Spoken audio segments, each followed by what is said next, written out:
Brasil, Pátria Educadora. Foi com esse lema que a presidente Dilma Rousseff deu início ao segundo mandato. Os objetivos do governo na área para os próximos 10 anos estão no Plano Nacional de Educação. A maior oferta de ensino em tempo integral e a valorização do professor são 2 das 20 metas do projeto. Há também a busca pelo investimento em escolas profissionais técnicas e a erradicação do analfabetismo absoluto.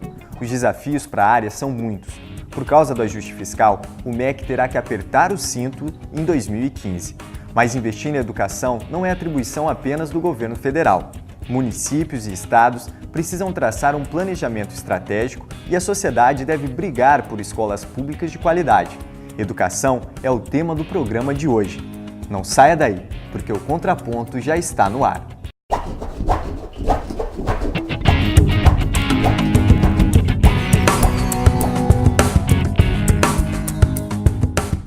O primeiro grande ato oficial de educação no Brasil foi a expulsão dos jesuítas que ensinavam os índios pelo Marquês de Pombal em 1759.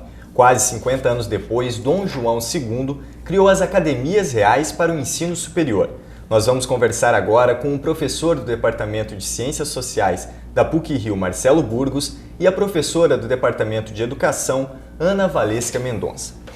Professor, a educação sempre foi elitista, um direito para pessoas privilegiadas, no sentido de que a educação de qualidade é um direito para poucos no Brasil? Com certeza, sempre foi, né? Educação escolar, com certeza, né? Na verdade, é preciso também, já que você trouxe uma perspectiva histórica mais larga, é preciso lembrar também que a educação escolar é um fenômeno mesmo na Europa do século XIX, do final do XIX, né? Então, isso no Brasil demora muito a realmente se tornar um direito. E hoje é um direito? Com certeza. Na verdade, ele passa a ser um direito humano. Desde o pós-guerra, ele passa a ser um direito de todo o indivíduo, né? E no Brasil, esse reconhecimento da educação como um direito social, universal, um direito para todos, que toda criança e adolescente deve ter, é realmente fruto já da Constituição de 88, malgrado toda a luta de grandes educadores que o Brasil teve desde os anos 20, pelo menos, né?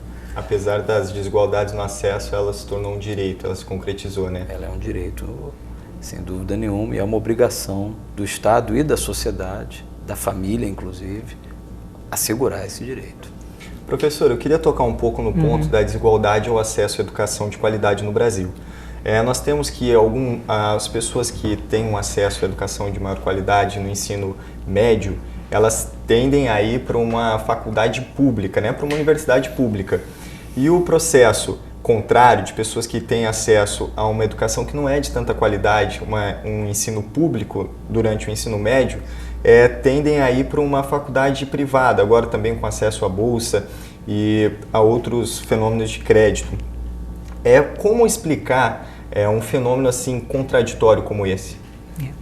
Primeiro, eu acho que é importante a gente fazer aqui algumas considerações. Quer dizer, eu acho que você acabou estabelecendo uma relação que eu acho que a gente tem que começar a contestar entre, quer dizer, essa ideia de que o ensino público no Brasil é ruim e de que o ensino privado é de qualidade.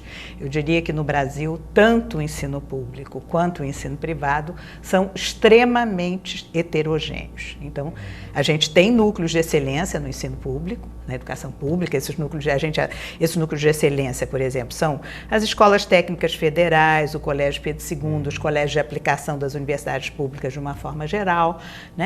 E a gente tem um ensino privado também de muito baixa qualidade, né? Inclusive, eu acho que é uma questão extremamente complicada, que é essa de que eu diria que essa vinculação entre ensino público e má qualidade, ensino privado e boa qualidade, está tão internalizada nas pessoas que muitas vezes as pessoas optam, né, por mandar o seu filho para uma escola privada, etc. e tal, mesmo que quando a gente pensa, você tem toda uma rede de escolas, aqui, por exemplo, no Rio de Janeiro, né, localizado nos subúrbios, que estão sendo estudadas, inclusive, por uma professora do departamento e que oferece um ensino de baixíssima qualidade, né? E que muitas vezes que exploram o professor, né?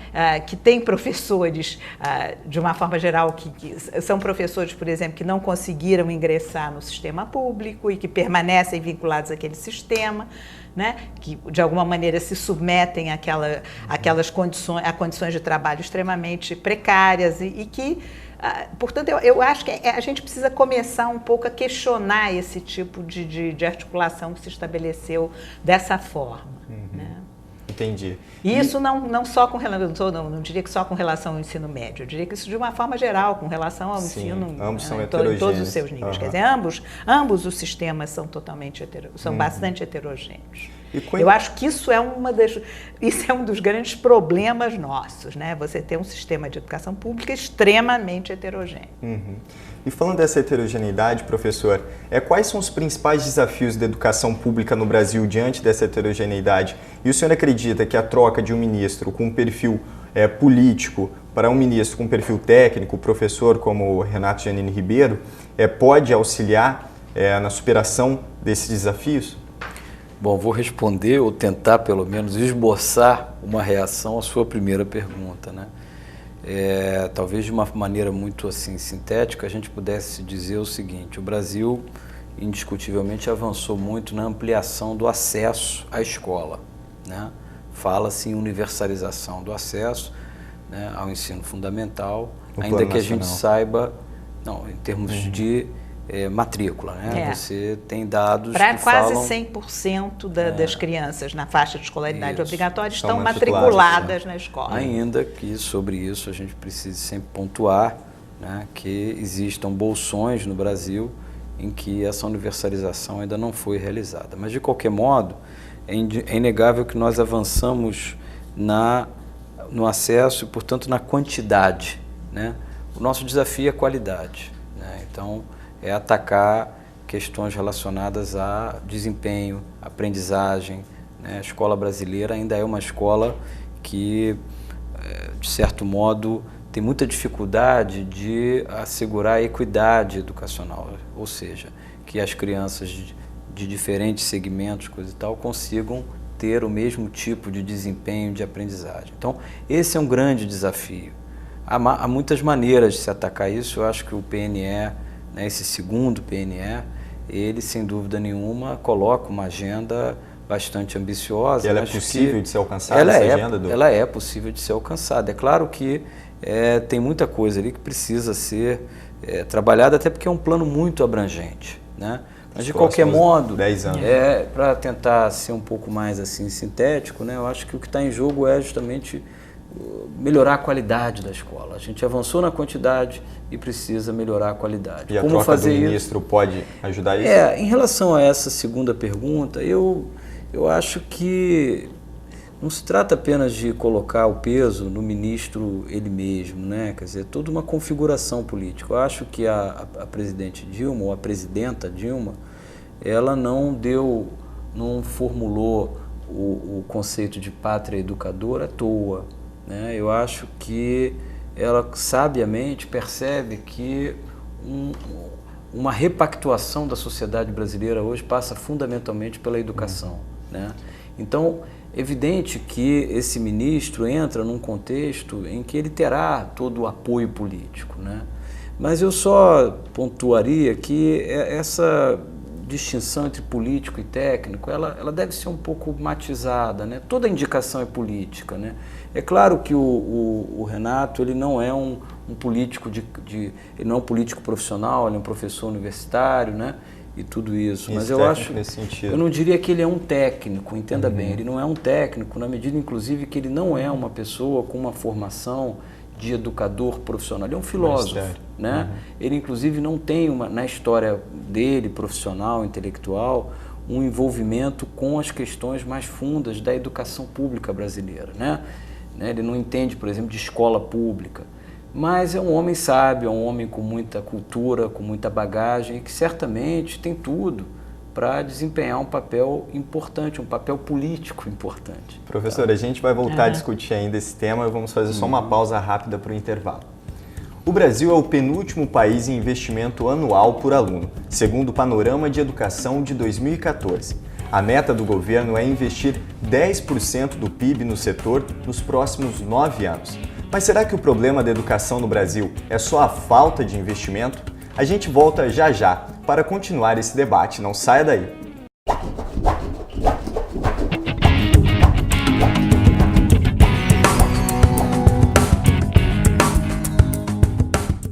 No ano passado, 1.200 professores foram afastados das escolas públicas do Rio de Janeiro por causa da depressão. Esse número corresponde a 12% dos afastamentos por licença médica. Um dos pontos do Plano Nacional de Educação trata da valorização dos profissionais da área. O objetivo é tornar o salário do professor no mesmo nível dos outros profissionais com essa mesma escolaridade. Nós voltamos a conversar com o professor do Departamento de Ciências Sociais da PUC-Rio, Marcelo Burgos, e a professora do Departamento de Educação, Ana Valesca Mendonça. Professor, o governo do Rio de Janeiro tem um projeto para implementar 100 novas escolas de período integral até 2018. Como o senhor analisa essa aplicação? Ela pode ajudar a melhorar a qualidade educacional e até os índices educacionais, como o IDEB, por exemplo? Olha, é uma agenda promissora. Eu acho que uma escola de ensino integral ela pode representar uma alternativa importante para um problema que já está muito bem identificado, que é a dificuldade que as famílias têm de lidar com o contraturno escolar, né? Por outro lado, também sabemos que uma escola de ensino integral é uma escola que precisa de muitos recursos, né, complementares, de profissionais complementares, né, porque, como alguns dizem, não sem alguma razão, uma escola ruim em ensino integral é uma escola ruim 2 vezes, né? Então é preciso, sem dúvida nenhuma, que você consiga associar a esse investimento, né, um amadurecimento também do ponto de vista do que se entende como escola, né, da própria capacidade do trabalho que será realizado no contraturno escolar, né? Isso é um desafio, quer dizer, você não pode simplesmente preencher esses espaços, esse tempo adicional com qualquer atividade. E o que a escola em tempo integral, professor, acrescenta, além da quantidade de tempo de aulas, né? O que uma escola em tempo integral pode acrescentar? Olha, eu acho que aí tem 2 questões a serem consideradas. Uma primeira questão, que é a seguinte: de uma forma geral, se você a compara, né, com outros países, o tempo médio que a criança brasileira permanece na escola é muito pequeno, né? De fato, se você pensar, de uma forma geral, esse tempo que ela permanece na escola é insuficiente. Por outro lado, eu acho que a escola de tempo integral, ela só vai permitir que a gente avance nesse sentido de melhoria da qualidade se existe um projeto pedagógico. Eu acho que isso que o Marcelo disse foi uma coisa extremamente importante. Não adianta você simplesmente manter a criança na escola o dia inteiro, né, se você não pensa que atividades vão ser desenvolvidas. E eu acho que, historicamente, a gente já teve uma série de experiências, né, nessa direção e que ficaram meio perdidas no tempo, né? Eu acho que a gente teve a experiência, por exemplo, da Escola Parque, na Bahia, né, que foi planejada pelo Anísio Teixeira, na época que ele estava ela foi criada quando ele estava à frente da Secretaria de Educação, depois ela foi incorporada pelo Instituto Nacional de Estudos Pedagógicos, né? E o próprio Instituto Nacional de Pedagógicos nos anos 50, 60, né? Dos programas que ele desenvolvia, uma das campanhas, como se dizia à época, ia exatamente nesse sentido da ampliação do tempo de permanência da criança na escola. E a gente tem uma experiência mais recente, né, que eu acho que acabou sendo uma experiência bastante polêmica, e eu acho que a maneira como ela foi implementada prejudicou bastante, que foi a experiência do CIEPS. Mas se a gente vai ao projeto, se a gente pega o livro do CIEPS, do Darcy Ribeiro, e a gente vai ao projeto original do CIEPS, você tinha toda uma proposta pedagógica que tinha um eixo integrador, que passava pela questão da arte, né? Então, quer dizer, eu acho que... queria tocar nesse ponto, realmente. Essa contraposição entre o ideal e o que é posto em prática. Professor, o senhor acredita que no Rio de Janeiro há estratégias realmente que possam colocar em prática uma educação de qualidade, além dessas escolas de tempo integral, que possa transpor o ideal pro realmente execuível nas escolas do Rio de Janeiro? Porque você tem que na rede municipal estão faltando com os cortes de gastos, por exemplo, né? Material, uniforme escolar. Então, como transformar algo idealizado e colocá-lo em execução realmente? O senhor acha que o Rio de Janeiro está num bom caminho? Olha, é uma pergunta que ela sempre traz a tentação da gente politizar demais a nossa conversa aqui. Eu creio que não é o melhor caminho para a gente seguir, né? Eu diria assim que, olhando à distância, né, dos anos 90 para cá, apesar de muitas controvérsias, quer dizer, há um avanço no sentido de organização, de estruturação do sistema escolar, né? Há um avanço em coisas até que eram às vezes complicadas, a gestão de merenda, né? Mas a gente perdeu muito e isso eu acho que tem sido percebido, perdeu muito na capacidade institucional da escola, né? A nossa escola pública, ela se massifica ao mesmo tempo em que ela se precariza, né? Então, é uma escola pública que tem que atender um público muito mais heterogêneo, muito mais complexo do que aquele público que antecede a onda da massificação e, no entanto, ela não é, vamos dizer, devidamente municiada com funções, com uma série de cargos. Então, é uma escola que ficou muito professores, né, e, em geral, 3 gestores, às vezes escolas com 1000 alunos, né? Então, inspetor, porteiro, são profissões que praticamente desapareceram, agora recentemente até andaram contratando. Outras funções administrativas fundamentais para o bom funcionamento da escola. Quer dizer, então, eu acho que falta realmente uma compreensão, quer dizer, da complexidade institucional da escola, né? Isso tem a ver com aquele ponto anterior, quer dizer, como é que você faz com que essa ampliação radical das matrículas, né, que faz com que toda criança pobre, né, moradora às vezes dos lugares mais complicados dessa cidade esteja na escola, mas como é que se acompanha esse processo com um fortalecimento institucional da escola? Bom, a gente vai interromper mais uma vez o debate, mas nós voltamos já já. Mas não sai daí. No próximo bloco, mudanças na educação não dependem apenas do governo federal.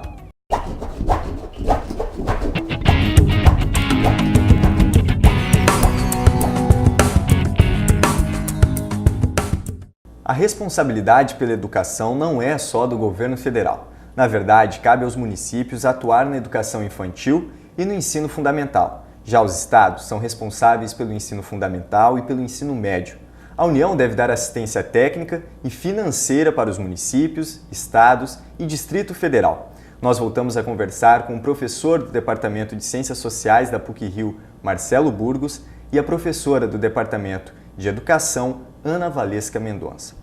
Professora, houve uma mudança recentemente no sistema de avaliação brasileiro para a entrada na universidade, né? Antes os vestibulares das universidades federais eram específicos de cada uma, agora a universalização, né, através do Enem. O que muda com isso? A senhora acredita que essa unificação dos vestibulares, como ela influencia no ensino ali durante o ensino médio, né? Como é essa? Olha, eu, em princípio, quer dizer, não é a primeira experiência que a gente tem, não é a primeira proposta que a gente tem de unificação do vestibular, né? Quer dizer, nós tivemos uma proposta durante o governo militar, né, com a lei 5.540, né, a lei da reforma universitária, que propunha, houve uma primeira tentativa de unificação do exame vestibular, né, com a criação do ciclo básico. Quer dizer, eu acho que essas propostas, elas mais ou menos vão e voltam. É isso que eu queria perguntar. Elas realmente mudam alguma coisa? Só muda o nome ou elas mudam efetivamente? Não, eu acho que o que acontece é o seguinte, quer dizer, o Enem não foi originariamente pensado como um exame de acesso à universidade. Ele foi pensado como um exame de conclusão do ensino médio, né? Muito nos moldes, por exemplo, do que é o baccalauréat francês, quer dizer, um pouco essa ideia, seria um exame que, né? E na verdade, ele acabou, né, ao longo do tempo, sofrendo aí uma mudança bastante significativa. não me parece, quer dizer, eu acho que também é uma outra questão que também historicamente a gente tem sempre, você muda, não me parece que a mudança da forma de ingresso no ensino superior vai ter necessariamente um impacto sobre o ensino médio, né? Eu acho que a se considerar que existe um impacto, esse impacto pode ser negativo, pode ser positivo. Parece que necessariamente, né? Essa entrada no ensino superior, professor, porque você tem ultimamente no Brasil, através do Enem, através das bolsas, um aumento da facilidade para você entrar no ensino superior, né? Um investimento realmente no ensino superior. Mas, de certa forma, a qualidade do ensino básico, do ensino infantil, do ensino fundamental, ela não teve uma ascensão como o do ensino superior. Quais podem ser as consequências a longo prazo disso, né, de um investimento no ensino superior e de um investimento não tão grande no ensino básico, no ensino infantil? Na verdade, eu acho que o ponto central aí, que de algum modo tem sido muito discutido, percebido que já é uma grande coisa, é que houve todo um esforço do governo de ampliar os mecanismos de acesso ao ensino superior, muitos deles, inclusive, voltados para acesso às universidades privadas, né? Porém, o ensino médio brasileiro continua sendo um gargalo muito grande, né? Então, é como se já tivesse havido um certo esgotamento da própria demanda, vamos dizer assim, que estava represada de acesso ao ensino superior. A gente precisa fortalecer o ensino médio, né, para reduzir a evasão, né, melhorar o fluxo escolar de tal maneira que você consiga aumentar a massa de jovens chegando, né, de preferência ali entre 18 e 20 anos, às portas da universidade. Quer dizer, eu acho que isso chamou atenção, tem chamado a atenção de todo mundo. Quer dizer, os avanços no que se refere à democratização do acesso ao ensino superior já estão no seu limite, né, e de algum modo você não teve, a curva já não é tão ascendente quanto era de matrícula no ensino superior. As consequências disso a longo prazo? Eu acho que uma consequência que está muito claramente colocada é a seguinte: a gente precisa realmente colocar o foco no ensino médio, né? O ensino médio precisa ser profundamente transformado, né? Esse é um debate, vamos dizer, à parte, né, que a gente precisaria de um outro programa e de muitos outros, mas de qualquer modo, acho que essa é a agenda fundamental, né? O Brasil melhorou no ensino fundamental 1, os resultados apontam nessa direção, no fundamental 2 menos, mas o ensino médio com certeza é um gargalo ainda a ser superado. E esse desafio, professora, de certa forma é um novo fenômeno, não? Um fenômeno que vem aí do século XXI, né? Podemos dizer assim, esse aumento e também até aumento da tecnologia dentro das escolas, o aumento, no caso do Brasil específico, do acesso ao ensino superior. A senhora acredita que o Brasil está preparado para esse novo momento da educação? Eu acho que não. Eu diria que... Eu queria retomar um pouco essa colocação do professor Marcelo. Eu estava até me lembrando que eu participei de uma mesa redonda organizada lá pelo Departamento de Ciências Sociais. Eu fiz uma afirmação que pode parecer meio assim impactante, mas que o ensino médio no Brasil, tal como ele está estruturado, ele é absolutamente dispensável. Eu tenho cada vez mais consciência disso. Né? Eu acho que, de fato, da maneira como o ensino médio no mundo, eu acho que ele não tem nenhuma identidade. Né? Quer dizer, se a gente pensa que o ensino médio deveria, né, faz parte daquilo que a gente considera que é a educação básica de qualquer cidadão brasileiro, etc. e tal, né? A gente precisa que conhecimentos que a gente considera no contexto atual que são necessários que esses jovens adquiram no âmbito do ensino médio. Passaria por uma reforma curricular, no caso, também? A começar por aí. Quer dizer, eu acho que, na verdade, o que a gente vai ver no ensino médio é um currículo disperso, um currículo, né, fragmentado, né, e que não garante aqueles conhecimentos mínimos que seriam indispensáveis para o jovem, né, cidadão brasileiro. Até porque eu acho que, historicamente, o ensino médio sempre foi muito pensado em função do ensino superior. E que conteúdos seriam esses? Olha, eu acho que é uma série de questões, por exemplo, o aprendizado de línguas estrangeiras hoje em dia, me parece que é uma questão fundamental. O domínio por exemplo, de certas tecnologias, né? Quer dizer, nada disso, o ensino médio, no momento, é onde você tem os índices maiores de evasão, né? dentre os níveis de ensino no Brasil, e uma das razões é um profundo desinteresse do jovem pelo ensino médio. Eu acho que coisas que a gente está vivendo, por exemplo, os alunos que fazem o Enem ao final do segundo ano do ensino médio, a gente sabe muito bem, são aprovados, né? E depois eles entram com recurso na justiça, ganham tranquilamente, ingressam na universidade. E aquilo não faz a menor diferença. Professor, eu queria citar também, pegar um ponto que a senhora citou, que era do desinteresse dos jovens, e passar essa pergunta para o professor.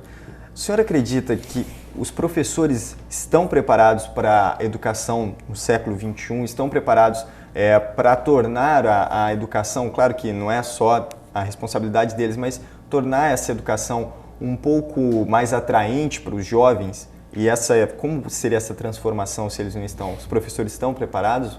A formação deles é devida para isso? Olha, essa é uma pergunta boa, porque ela traz implicitamente já uma armadilha, né? Quer dizer, todos nós vivemos no século XXI, né? E essa tal sociedade do século XXI, aqui no Brasil, por exemplo, ela é também fruto dessa escola, né?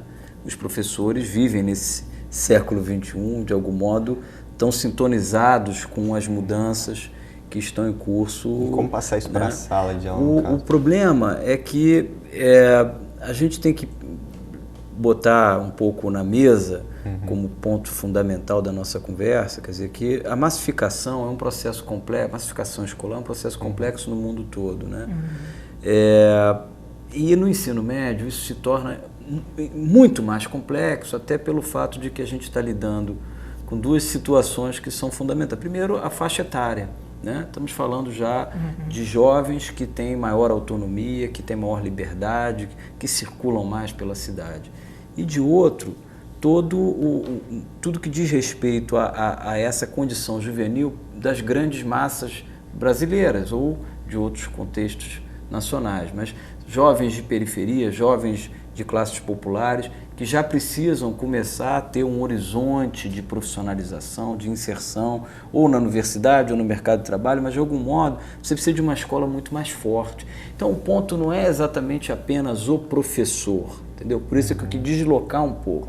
Claro que o nosso professor, ele precisa ser muito mais enriquecido do ponto de vista da sua capacidade de lidar com novas ferramentas. Mas eu diria que essa é uma agenda que depende de uma outra. A nossa escola de ensino médio, como dizia a professora Valesca, ela tem primeiro um problema de currículo, sim, um currículo prolixo, fragmentado, né, que traz muitas dificuldades. Mas isso só não explicaria o problema do desinteresse, né? Quer dizer, o desinteresse também tem a ver com o fato de que é uma escola muito pouco acolhedora, é uma escola muito hostil. A escola de ensino médio é muito estrutural. Estrutural, né? Então é complicado você trazer esses outros problemas antes de realmente conseguir fortalecer essa capacidade institucional da escola, né? Você tem que imaginar sempre que é uma escola que lida com vitoriosos, porque de algum modo quem chega ao ensino médio, né, estatisticamente falando, já conseguiu atravessar uma barreira que hoje só 40% de algum modo dos jovens conseguem atravessar. Então é uma escola que precisa realmente de outros estímulos, outros incentivos. Quer dizer, não é que o jovem, ele em si mesmo, né, tenha o desinteresse pela escola como uma questão abstrata. Ele percebe claramente que a escola é fundamental para o futuro dele. Ele ouve isso o dia inteiro dentro de casa, ouve o dia inteiro na rua, né, num país que cada vez mais valoriza a escolarização. Mas é muito difícil para ele, né, fazer esse investimento, né? É muito penoso até. Bom, a gente vai ter que terminar nossa conversa aqui, né? Daria para falar muito mais tempo sobre isso, mas infelizmente por causa do tempo a gente tem que encerrar. Bom, hoje nós ficamos por aqui, mas se quiser contribuir com a sua opinião é só ligar para o número 3527-1143 ou então acesse o site www.puc-rio.br/TV PUC-Rio. Lá você encontra este e outros programas produzidos pela PUC. Acompanhe a gente também no Facebook, Instagram e YouTube. Muito obrigado pela companhia e na semana que vem não perca um novo contraponto para você. Até lá!